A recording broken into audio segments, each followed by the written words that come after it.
श्रीराम समर्थ.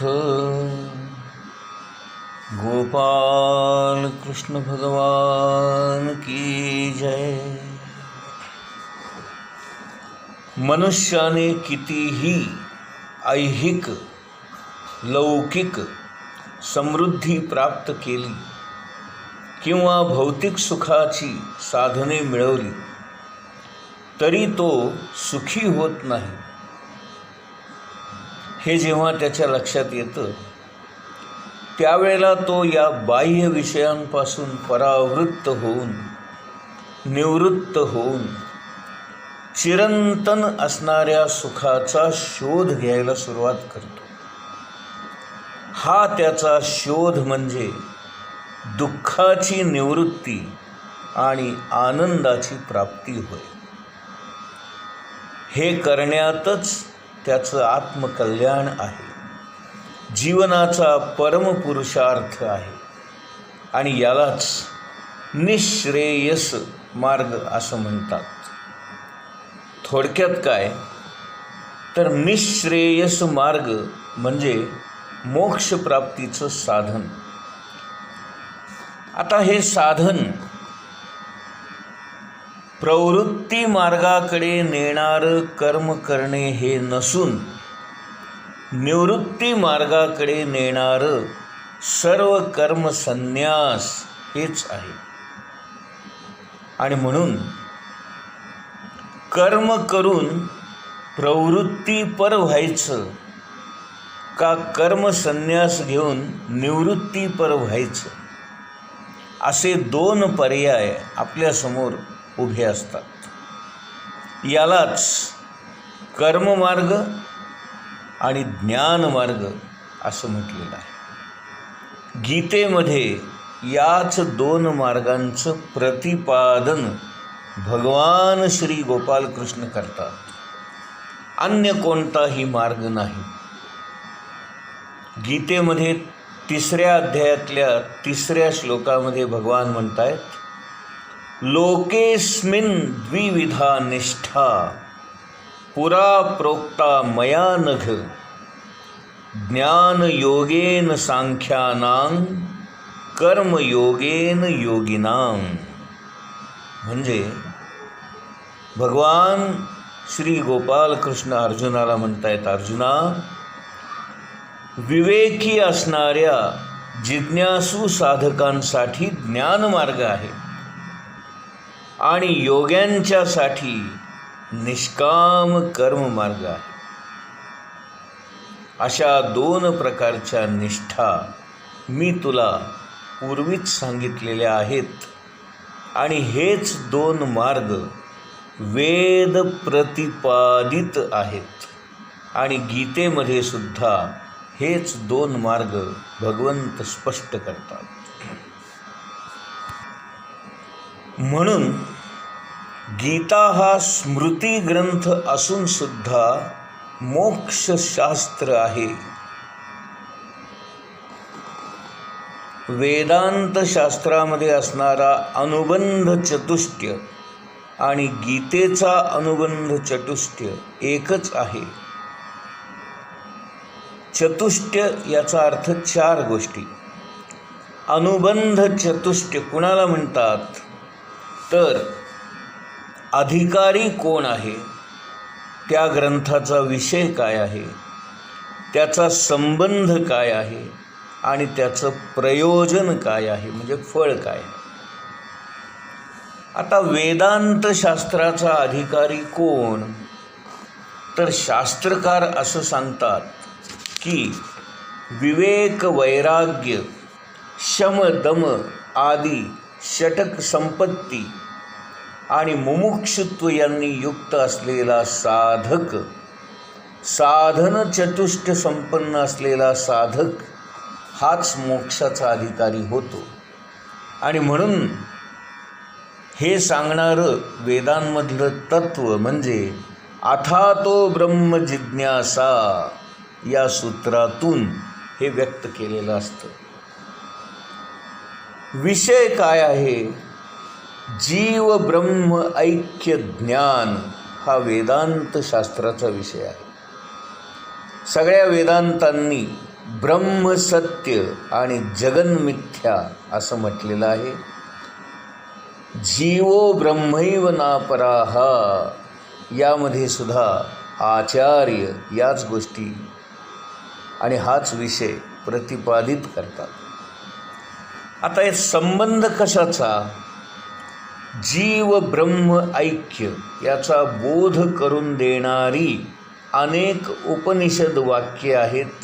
म्हणून जीव ब्रह्म ऐक्य या विषयाचा आणि उपनिषद वाक्यांचा प्रतिपाद्य किंवा प्रतिपादक किंवा बोध्य आणि बोधक असा हा संबंध असतो. याचं प्रयोजन काय आहे?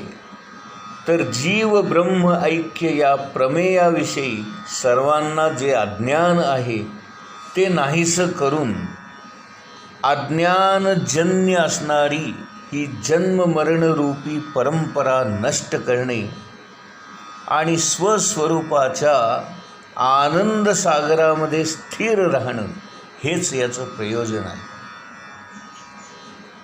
आत्मवित् शोकं तरती ब्रह्मवित् आपनोती परम. आत्मज्ञानी हा शोकसागर पार करतो आणि ब्रह्मज्ञानी ब्रह्मस्वरूप होतो. या श्रुतीच्या वचनातून अत्यंत दुःख निवृत्ती आणि आनंद प्राप्ती हे प्रयोजन सिद्ध होतं. आता हे झालं वेदांविषयी किंवा वेदांताविषयी. आता गीतेचा अधिकारी कोण?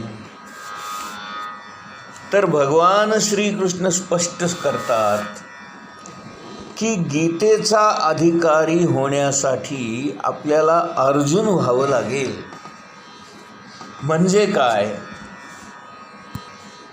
तर अर्जुनाने ज्याप्रमाणे आपल्या रथाचा लगाम भगवंताच्या हातामध्ये सोपवला आणि आपण मालकाच्या थाटामध्ये मागे अत्यंत रुबाबात शांतपणे आणि भगवंतावर सर्व भरोसा ठेवून त्याच्यावर विसंबून आपलं सर्वस्व त्याला अर्पण करून चिंतामुक्त विकारमुक्त अशा अवस्थेमध्ये गेला, असा अर्जुन होणं हे अपेक्षित आहे. कोणत्या अर्जुनाला गीतेचा उपदेश दिला नाही का, याच्याबद्दल आता आपण चर्चा करूया थोडीशी. केवळ धार्मिक आणि कामुक असणाऱ्या अर्जुनाला भगवंतानी गीतेचा उपदेश केलेला नाही, तर साधन चतुष्टय संपन्न असणाऱ्या तीव्र जिज्ञासू साधकाला, अशा अर्जुनाला भगवंतानी उपदेश दिलेला आहे. गीतेचा विषय एकच आहे आणि तो म्हणजे तत्त्वमसी या महावाक्यातून प्रतिपादित केलेलं जीव ब्रह्म ऐक्य तत्वज्ञान. याचा संबंध काय आहे? तर प्रतिपाद्य आणि प्रतिपादक हा संबंध आहे. हे अच्युता, तुझ्या कृपेने माझा अज्ञानजन्य मोह नष्ट झालेला असून स्वस्वरूपाची आत्मस्मृती जागृत झालेली आहे, हे अर्जुनाच्या विधानावरून आपल्या लक्षात येतं. अज्ञानामुळे आणि अज्ञानजन्य असणाऱ्या या संसाराचा निराश होण्यासाठी आणि परमानंद प्राप्त करून घेण्यासाठी, सच्चिदानंद प्राप्त करून घेण्यासाठी, आपल्या स्वस्वरूपाची प्राप्ती करून घेण्यासाठी हा सगळा उद्देश आहे किंवा प्रयोजन आहे, हे यामध्ये दिसून येतं. मग आपण जर या दोन्ही गोष्टींची तुलना केली तर वेदांतामध्ये जे हे 4 वैशिष्ट्याच्या गोष्टी सांगितलेल्या आहेत त्याच या गीतेलाही लागू पडतात। आणि म्हणून वेदांत हा जरी श्रुतीप्रधान असला आणि भगवद्गीता ही जरी स्मृतीप्रधान असली तरीसुद्धा स्मृतीप्रधान ग्रंथ असूनसुद्धा भगवद्गीता हा आपल्याला मोक्षापर्यंत नेणारा ग्रंथ ठरू शकतो, हेच याच्यावरून सिद्ध होते। अशा प्रकारे भगवद्गीता ही सर्व प्रकारे उपनिषदांना अनुसरणारी असल्यामुळे तिचे सिद्धांत आणि उपनिषदांचे सिद्धांत एकमेकाशी जुळतात आणि म्हणूनच प्रस्थानत्रयीमध्ये गीतेचा अंतर्भाव झालेला आहे।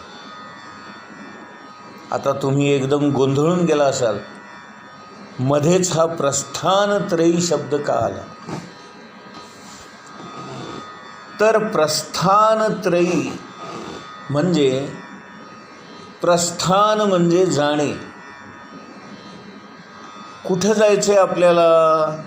त्या भगवंताच्या प्राप्तीकरता जायचं आणि त्या प्राप्तीकरता जाण्याचा मार्ग कोणता याचं मार्गदर्शन करणारे जे प्रमुख 3 ग्रंथ आपल्या या धर्मामध्ये मान्य केलेले आहेत, त्या 3 प्रमुख ग्रंथांना प्रस्थानत्रयी असं म्हणतात। त्रयी म्हणजे 3, प्रस्थान म्हणजे जाणे, भगवंताकडे जाण्याचं मार्गदर्शन करणारे 3 प्रमुख ग्रंथ म्हणून त्याला प्रस्थानत्रयी असं म्हणतात। आता या 3 प्रधान ग्रंथांमध्ये कोणते ग्रंथ आहेत? तर उपनिषद जे श्रुतीप्रधान आहेत, भगवद्गीता जी स्मृतीप्रधान आहे आणि भगवान श्री वेदव्यासांनी लिहिलेली ब्रह्मसूत्रे, नाही का, ज्यांना न्यायप्रधान ग्रंथ असं मानलं जातं। आणि म्हणून श्रुतींनी काय सांगितलंय, स्मृतींनी काय सांगितलंय आणि या शास्त्रांनी कशाचं दर्शन सांगितलेलं आहे हे महत्त्वाचं असल्यामुळे या 3 ग्रंथांनी मान्य केलेल्या गोष्टीच आपल्या धर्माला लागू पडतात। आणि म्हणून बघा, आपण प्रत्येक धार्मिक कार्याची सुरुवात करताना जो काही संकल्प करतो त्याच्यामध्ये श्रुती स्मृती पुराणोक्तम फलप्राप्त्यर्थम असं म्हणतो आपण। म्हणून श्रुती म्हणजे उपनिषद, स्मृती म्हणजे भगवद्गीता, या 2 ग्रंथांना जे मान्य आहे तेच आम्ही करतो आहोत असा हा संकल्प आहे। आणि तिसरा जो आहे ब्रह्मसूत्रे, हा न्यायप्रधान ग्रंथ आहे, म्हणजे न्यायाने कसं वागायचं, न्याय म्हणजे काय, अन्याय म्हणजे काय, काय योग्य आहे काय अयोग्य आहे, कसं वागावं कसं वागू नये, या आचरणाबद्दल जी काही तत्त्व मांडलेली आहेत त्याला ब्रह्मसूत्र असं म्हणतात। तर अशा या 3 ग्रंथांना जे मान्य आहे तेच आपल्या धर्माला मान्य आहे आणि म्हणून या 3 ग्रंथांना प्रस्थानत्रयी असं म्हणतात। प्रस्थानत्रयीमुळे साधकाला मोक्ष प्राप्ती होते। यामध्ये गीतेला असामान्य असाधारण महत्त्व प्राप्त झालेलं आहे आणि म्हणूनच गीतेचं अखंड श्रवण मनन चिंतन केलं पाहिजे। कारण जीवनाचं गूढ रहस्य उलगडून दाखवणारा हा ग्रंथ आहे आणि या संसाराच्या या भवसागराच्या पलीकडे असणाऱ्या शाश्वत चिरंतन अविनाशी अशा आत्मतत्वाचं ज्ञान करून देणारा हा ग्रंथ आहे। आणि हेच ज्ञान जीवाला पूर्णत्व प्राप्त करून देतं. म्हणून गीतेमध्ये ज्ञानानेच मोक्ष प्राप्त होतो हे सिद्ध झालेलं आहे. याविषयी अनेक प्रकारचे नाही का छोटे छोटे असे भाग गीतेमध्ये आपल्याला दिसतात. ज्ञानम लब्ध्वा परां शांती अचिरेणाधिगच्छति ज्ञात्वा मां शांतिं मृच्छति यज्ञात्वा मोक्षसे शुभात् ज्ञान तपसा पूता मद्भावं आगताः अशी अनेक वचने गीतेमध्ये प्रमाण मानलेली आहेत आणि ती त्या त्या श्लोकामध्ये आपल्याला जेव्हा जेव्हा येतील तेव्हा त्याचा आपण सविस्तर बारकाईने अगदी शब्दशः अक्षरशः अर्थ समजून घेणार आहोत. आत्ता मी फक्त तुम्हाला त्याच्याबद्दल उल्लेख केला. गीता काय म्हणते की ज्ञानानेच मोक्ष प्राप्त होतो, परंतु ज्ञान मिळवण्यासाठी कर्म करावं लागतं आणि म्हणून कर्मयोगाने शांती किंवा मोक्ष किंवा मद्भाव प्राप्ती होते असं कुठेही गीतेने म्हटलेलं नाही. तर कर्माने सिद्धी किंवा संसिद्धी मिळते असे मात्र म्हटलेले आहे. परंतु ती संसिद्धी म्हणजे मोक्ष नव्हे. चित्तशुद्धी, ईश्वरनिष्ठा, ज्ञाननिष्ठा या त्या सगळ्या सिद्धी होत आणि या सिद्धी कर्माद्वारे प्राप्त होतात. मोक्ष हा नित्य असल्यामुळे कर्माने मोक्ष केव्हाच प्राप्त होऊ शकत नाही. गोपाल कृष्ण भगवान की जय.